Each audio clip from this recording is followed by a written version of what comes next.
Method without body. Yes That guys, doesn't have implementation.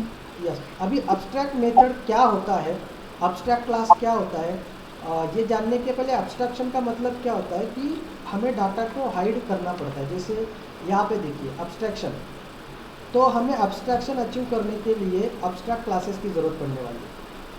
अब abstraction क्या process है, abstraction एक ऐसा प्रोसेस है कि सिर्फ वो क्या करता है कि इंटरनल डिटेल्स को हाइड करेगा और उसकी सिर्फ फंक्शनलिटी को हमें समझाएगा, है ना। जैसे एयर, एयर आपको पता है, कभी आपने उसको देखी नहीं है, बट उसकी फंक्शनलिटी आपको पता है ना।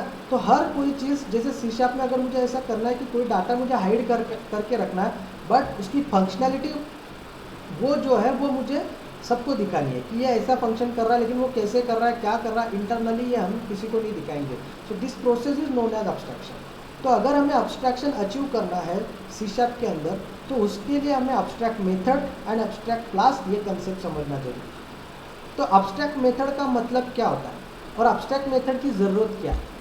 अब्स्ट्रैक्ट मेथड का मतलब, अभी जनरली जितने भी मेथड आपने देखे, कोई भी मेथड, जनरल मेथड आप जो भी आपने पढ़ा होगा, सो मेथड हम कैसे लिखते हैं, मेथड मतलब फंक्शन। हाँ, ज़्यादा कंफ्यूज होने की ज़रूरत नहीं है, मेथड को फंक्शन भी आप कह सकते हो। सी प्लस प्लस में हम फंक्शन कहते हैं, जावा और आगे की लैंग्वेजेस में हम उसको मेथड कीवर्ड फॉलो करेंगे, बस दैट्स इट। तो मेथड का सिंटैक्स क्या आता है, हम जनरली मेथड ऐसा लिखते हैं, कोई भी मेथड, मेथड नेम, उसके पैरामीटर देते हैं, पैरामीटर देने के बाद every method should have some functionalities. हर मेथड कुछ ना कुछ फंक्शनलिटी, जिसको हम बॉडी कहते हैं, बॉडी ऑफ मेथड, बराबर है, यस और नो। इसी तरीके से करते यस हैं कि सर। नहीं करते, है ना। तो यस सर। कोई भी फंक्शन जब आप डिफाइन करते हो, either in C plus plus, either in Java, either in C sharp, in any programming language, so this is basic way to define a method. Method को डिफाइन करना बहुत ज़रूरी है, उसका वर्क डिफाइन करना बहुत ज़रूरी है। बट समटाइम्स जब हम ये मेथड लिखते हैं, तो उस time we don't know work या फिर coding, we don't know the definition of function. Definition of function करना क्या है ये मुझे नहीं पता, बट फंक्शन वहाँ पे होना चाहिए, है ना। लेकिन उसको करना क्या है ये फंक्शन को नहीं पता, या एज अ प्रोग्रामर आपको नहीं पता है कि उस फंक्शन का टास्क क्या रहेगा। Don't know the task actually, but definition function तो लिखना है, फंक्शन वहाँ पे होना चाहिए, मतलब एग्जिस्ट तो उसको करना है, बट बेसिकली उसका टास्क क्या है। उस टाइम जब आप वो मेथड लिख रहे हो ना, उस टाइम आपको ये पता नहीं कि उसका टास्किंग क्या है। फिर अगर आप बोलोगे सर अगर उसका टास्क हमें पता नहीं है, तो why we should include this method. तो एक सिंपल एग्जांपल पहले मैं आपको ये मेथड को समझने के लिए बताता हूँ। अब हमने इनहेरिटेंस देखा, इनहेरिटेंस के अंदर सपोज मान लीजिए एक क्लास है, शेप नाम का एक क्लास मैंने बनाया, पकड़ के चलो। अब every shape has a area, yes और no. Yes sir. Yes, sir. हर शेप को एरिया होता है कि नहीं, इसलिए मैंने फिर यहाँ पे एक मेथड लिखा जो कि उस शेप का एरिया कैलकुलेट करेगा। सो पब्लिक वाइड एरिया, पकड़ के चलो, मैंने ये एरिया नाम का फंक्शन बना दिया, मेथड बना दिया। बट नाउ मुझे टेल मी, अब ये जो शेप है उसका एरिया कैलकुलेट करने का फॉर्मूला बताओ। Are you no. अब जब मुझे ये मेथड यहाँ पे लिखना है, माइक बंद करो किसी का। अगर ये मेथड मुझे यहाँ पे एरिया मेथड होना चाहिए, क्यों होना चाहिए, क्योंकि every shape has area, her shape को वहाँ पे एरिया होता है, इसीलिए एरिया मेथड ज़रूरी है। बट अभी इसका टास्क मुझे पता है क्या, नो, क्योंकि जब तक मुझे शेप नहीं पता चलेगा, मैं किस गुना पे कौन सा फार्मूला यूज़ करके उसका एरिया कैलकुलेट करूँ। ये सर्कल है क्या, शेप सर्कल है क्या, कौन सा, यही पता नहीं ना अपने को। तो ये सर्कल है या फिर ट्रायंगल है या रेक्टेंगल है, वी डोंट नो। तो अगर हमें यही नहीं पता है, तो how can we calculate the area of that shape. कर पाएंगे क्या आप calculate, no sir. No. No, no. But every shape has a area ना, सो एरिया मेथड तो लिखना पड़ेगा ना, है कि नहीं। अब ये कैसे यूज़ होता है, फिर ये एरिया मेथड हमें यहाँ पे लिखना है। बट अगर हम नॉर्मल मेथड लिखेंगे तो हमें कुछ ना कुछ टास्क इसको डिफाइन करना पड़ेगा। तो बेटर में आप क्या कर दोगे, एक लाइन वहाँ पे लिख दोगे, क्योंकि हमें आफ्टर वहाँ से निकलना है, सोल्यूशन निकालना है। तो हम क्या करेंगे, यहाँ पे don't know the shape, don't know the shape मतलब शेप ही नहीं पता तो कैसे कैलकुलेट करेंगे। एक लाइन आपने वहाँ पे मेंशन कर दिया, बट ये अननेसेसरी है ना, ये अननेसेसरी है। अगर आपको ऐसे अलाउड कर दिया गया कि जब आपको कोई मेथड का कोडिंग पता ना हो तो सिर्फ आप उस मेथड को डिक्लेयर करो, डिफाइन मत करो, सिर्फ डिक्लेयर करो।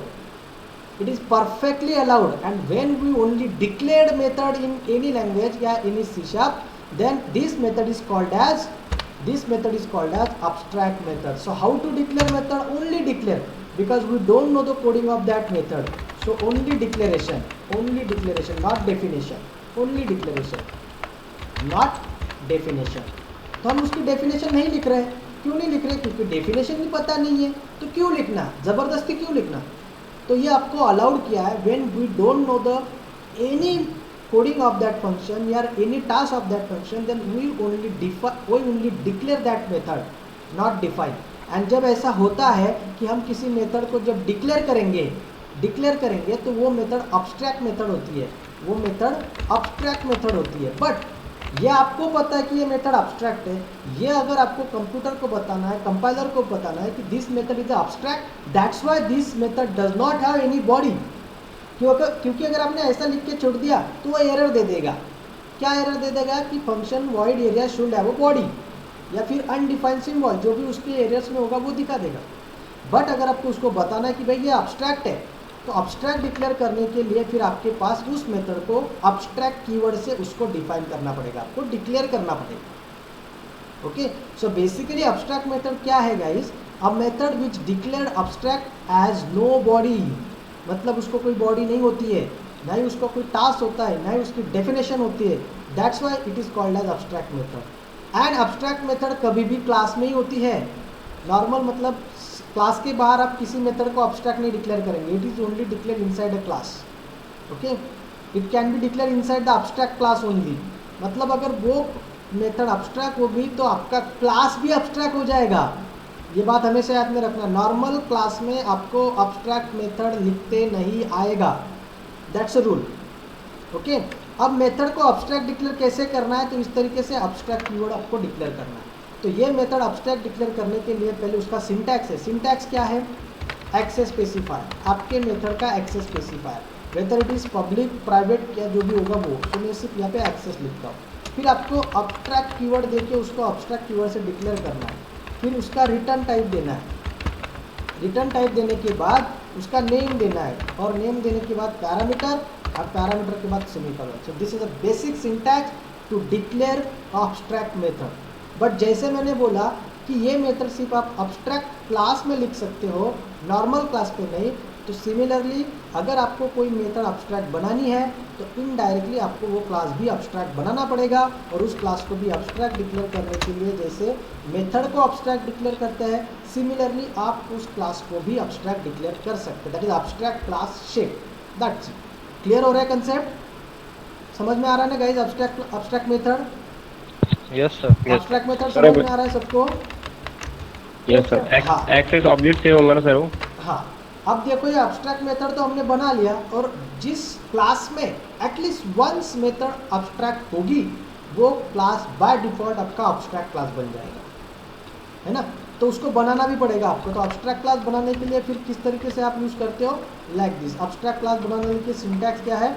तो इस तरीके से आप किसी पर्टिकुलर क्लास को अब्स्ट्रैक्ट बना सकते हो, public abstract class shape like this, है ना? मैं आपको उसका एग्जांपल भी बताऊंगा।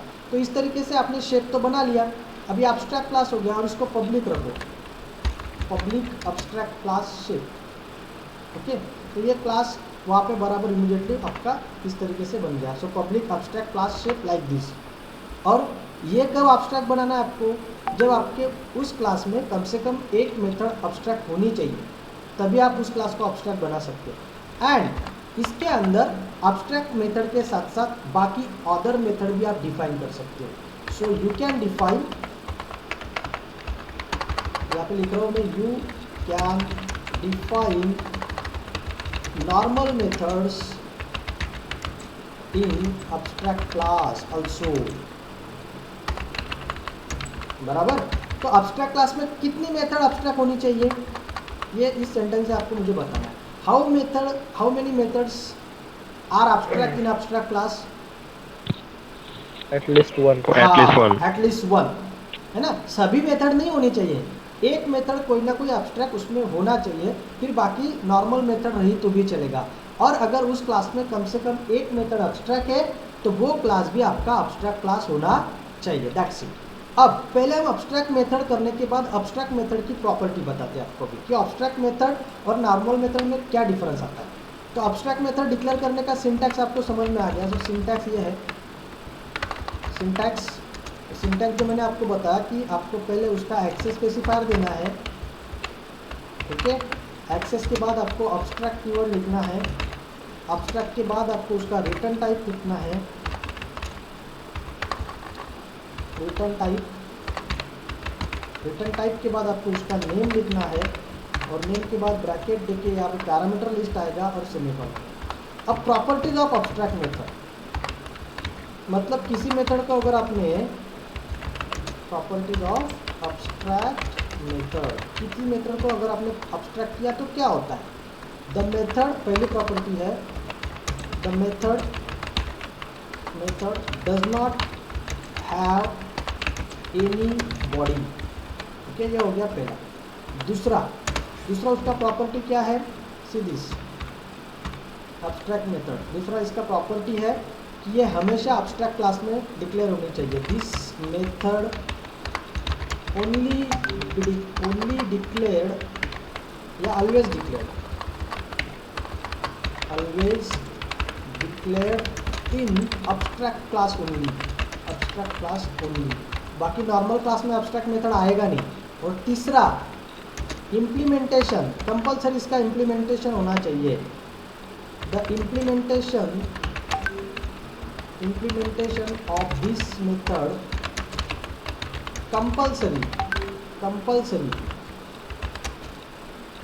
Compulsory bye it's derived class, ठीक है। मतलब अगर आपको ये पॉइंट समझ में आया होगा तो एब्स्ट्रैक्ट कंसेप्ट जो है, एब्स्ट्रैक्ट मेथड जो कंसेप्ट है वो विदाउट इनहेरिटेंस पॉसिबल नहीं है। मतलब क्या है कि अगर आपने किसी मेथड को एब्स्ट्रैक्ट किया तो उसका कहीं ना कहीं डेफिनेशन आना चाहिए। जैसे अभी मैंने आपको क्या समझाया कि अगर मैं क्लास शेप बना रहा हूँ, क्लास शेप, तो इस टाइम मुझे ये पता नहीं है और ये क्लास जो है ना यह इमीडिएटली एब्स्ट्रैक्ट क्लास बन जाएगा, एब्स्ट्रैक्ट क्लास शेप। और एब्स्ट्रैक्ट क्लास होने के बाद इसमें हम मेथड लिख रहे हैं पब्लिक एब्स्ट्रैक्ट वाइड एरिया, ये हो गया आपका एब्स्ट्रैक्ट मेथड। नाउ ये क्लास बनने के बाद कंपलसरी ये क्लास कंपलसरी इनहेरिट होना चाहिए, कंपलसरी मस्ट बी इनहेरिट, मतलब कम से कम एक क्लास में उसको इनहेरिट करना ही चाहिए, तभी ये अलाउड है। इसलिए फिर हम क्या करेंगे, क्लास, अब ये शेप है ना, तो क्लास सर्कल कोलन शेप। अब ये शेप क्लास को सर्कल ने इनहेरिट कर लिया तो सर्कल क्लास की रिस्पॉन्सिबिलिटी बन जाएगी, कंपलसरी रिस्पॉन्सिबिलिटी बन जाएगी कि ये जो मेथड है ना, ये मेथड आपको यहाँ पे रिडिफाइन करना है, इनडायरेक्ट वे मेथड ओवरराइड करना है, ओवरलोडिंग नहीं, ओवरराइड। तो ये मेथड यहाँ पे आपको लिखना है पब्लिक वाइड एरिया, और अब यहाँ पे इसका एरिया जो है ना वो कैलकुलेट होगा, बिकॉज अब आपको एरिया का शेप भी पता है, शेप का भी मतलब ये शेप भी पता है। कौन सा शेप है अभी बोलो, सर्कल। तो अभी सर्कल का एरिया फाइंड आउट आप कर सकते हैं क्योंकि उसका फॉर्मूला आपको पता है। How can find out the area of circle, ठीक है, जो होगा पाई आर स्क्वायर बराबर pi into R, this is the formula to calculate the area of circle. तो यहाँ पे अभी आपको पता है, आप लोग कैलकुलेट कर सकते हो। तो ये रूल होता है कि अगर हमने किसी मेथड को एब्स्ट्रैक्ट डिक्लेयर किया है तो वो मेथड कंपलसरी उसके डिराइव्ड क्लास में आनी चाहिए। अगर हम यहाँ पे नहीं लिखते हैं तो वो एरर आ जाएगा, क्योंकि मेथड हमने डिक्लेयर किया है तो कभी ना कभी उसको डिफाइन तो करना पड़ेगा, उसका यूज़ तो करना पड़ेगा। तो उसका यूज़ होता है उसके डिराइव्ड क्लास में होता है, और हमेशा उसके डिराइव्ड क्लास में वो कंपलसरी आना चाहिए। अगर हमने नहीं लिया गाइस तो वहाँ पे एरर आता है। तो एब्स्ट्रैक्ट मेथड कंपलसरी इनहेरिट होनी चाहिए और एब्स्ट्रैक्ट क्लास कंपलसरी वो भी इनहेरिट होना चाहिए, और इसको ओवरराइड कहते हैं। ये कंसेप्ट जो है ना, सेम नाम, देखो मेथड का नाम सेम है उसका रिटर्न टाइप भी सेम है और पैरामीटर भी लिस्ट सेम है, इसको मेथड ओवरराइडिंग कहते हैं। तो मेथड ओवरराइडिंग के जरिए हम ये कर सकते हैं। मेथड ओवरराइडिंग पॉसिबल है, मेथड ओवरराइडिंग कर सकते हैं हम कि एक क्लास की मेथड को दूसरे क्लास में सिमिलरली हम ले सकते हैं। But so this is abstract method. Now I hope you have to clear the idea of abstract. तो जो मुझे बताना था आपको कि यहाँ पे भले ही मुझे उसका एरिया नहीं पता है तो मैं सर्कल में लूँगा और उससे एक और क्लास बना सकता हूँ मैं, क्लास रेक्टेंगल कोलन शेप। इसमें भी शेप है तो अभी क्लास रेक्टेंगल की भी रिस्पॉन्सिबिलिटी बनेगी कि ये मेथड यहाँ पे भी रिपीट हो। तो जितने क्लास आपके अब्स्ट्रैक्ट क्लास को इनहेरिट करेंगे उन सब में ये मेथड आना चाहिए। अभी रेक्टेंगल का जो एरिया फाइंड आउट करने का फॉर्मूला है वो है W into width into height, बस दैट्स इट। इस तरीके से हम रेक्टेंगल का एरिया फाइंड आउट कर सकते हैं। सो गाइस, यहाँ पे हमारा कंसेप्ट क्लियर होता है अब्स्ट्रैक्ट क्लास का। तो अब्स्ट्रैक्ट क्लास का एक एग्जांपल हम यहाँ पे मैं आपको बताता हूँ कि किस तरीके से अब्स्ट्रैक्ट क्लास को हम इम्प्लीमेंट कर सकते हैं थ्रू द अब्स्ट्रैक्ट क्लास। मतलब यहाँ पे दोनों कंसेप्ट हमारे हो रहे हैं, abstract method and abstract class. Abstract class के कुछ प्रॉपर्टी मैं आपको बताता हूँ। अगर हमने किसी क्लास को, जैसे भी अब्स्ट्रैक्ट मेथड की प्रॉपर्टी मैंने आपको बताई, वैसे अभी अब्स्ट्रैक्ट क्लास की प्रॉपर्टी बताता हूँ कि जब अगर मैंने किसी क्लास को अब्स्ट्रैक्ट डिक्लेयर किया तो नॉर्मल क्लास में और उसमें क्या चेंज आता है। So properties of abstract class, properties of abstract class. तो पहली प्रॉपर्टी है वी कैनॉट इंस्टेंशिएट। इसका मतलब है cannot create object. We cannot instantiate abstract class. समझ में आया कंसेप्ट? मतलब हम उसका ऑब्जेक्ट नहीं क्रिएट कर सकते। So we cannot create the object of abstract class. कभी नहीं करना, पॉसिबल ही नहीं है। But you can create the reference of abstract class, but you can create reference। अभी reference और object में क्या फ़र्क होता है मैं आपको बताऊंगा। reference of abstract class, okay. आप ऑब्जेक्ट उसका डायरेक्टली नहीं क्रिएट कर सकते बट उसका रेफरेंस क्रिएट कर सकते हैं। ये मेन प्रॉपर्टी उसका। दूसरा उसका प्रॉपर्टी है abstract class always be inherited। At least एक क्लास में उसको इनहेरिट करना ही चाहिए। ये अब्स्ट्रैक्ट क्लास की प्रॉपर्टी है, ठीक है। See this abstract class is always declared abstract. It can have abstract non abstract method, cannot be instantiated and its implementation must be provided by derived class, okay. Compulsory होना चाहिए।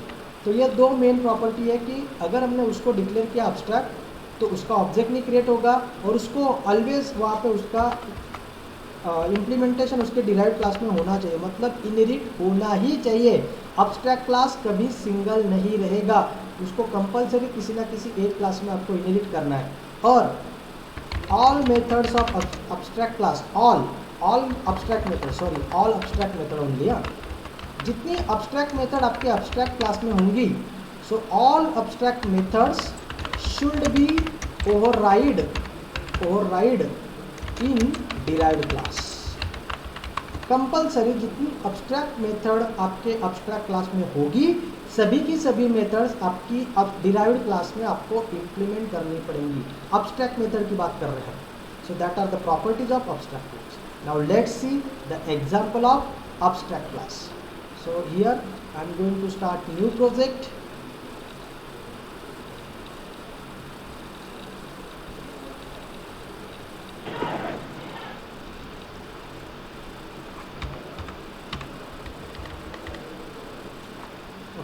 अब यहाँ पे मैंने एक सिंपली एक प्रोग्राम दिया है, क्या ड्रॉ करना है, कैसे ड्रॉ करना है। जब तक कि हमें शेप नहीं पता चलता हम ड्रॉ नहीं करेंगे और उसके बाद जैसी शेप पता चल जाता है हमें ड्रॉ उसको करना है।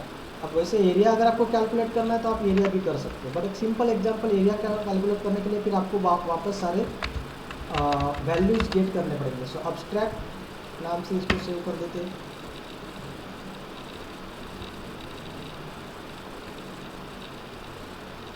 ओके, अब मुझे यहाँ पे अब्स्ट्रैक्ट क्लास लिखना है। तो सबसे पहले यहाँ पे पब्लिक अब्स्ट्रैक्ट क्लास शेप, ठीक है, ये हो गया आपका अब्स्ट्रैक्ट क्लास डिक्लेयर्ड। इसके बाद अभी इसमें अब्स्ट्रैक्ट मेथड हमें लिखनी पड़ेगी। So public wide public abstract wide draw नाम का मेथड लिखता हूँ। अब इसको सिर्फ डिक्लेयर करना है, तो इसको डिक्लेयर कर दिया। सो यहाँ पे हम लिखेंगे abstract method, this is called as abstract method. ये है आपका अब्स्ट्रैक्ट मेथड। अब अब्स्ट्रैक्ट मेथड आपने डिक्लेयर कर दिया, उसके साथ साथ मैंने ये क्लास भी कंप्लीट कर दिया। ठीक है, ये क्लास वहाँ पे कंप्लीट हो गया। बस इतना ही मुझे वहाँ पे लिखना है।